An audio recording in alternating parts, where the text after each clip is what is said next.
இதில் கலந்து கொண்ட இயக்குனர் பேரரசு அதிரடியான ஊர்களை வைத்து சிவகாசி என்று ஒவ்வொரு ஊராக வைத்து பல்வேறு திரைப்படங்களை இயக்கிய பேரரசனுடைய அதிரடி பேச்சு.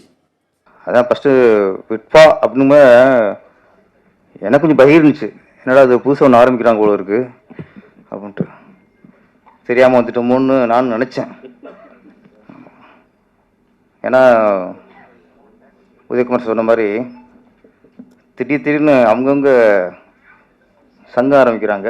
இதுல மாபெரும் இசையமைப்பாளர், மாபெரும் பாடலாசிரியர், மாபெரும் இயக்குனர், மாபெரும் கதாசிரியர், மாபெரும் நடிகர், மாபெரும் அரசியல்வாதி, மாபெரும் அப்பா, மாபெரும் தம்பி,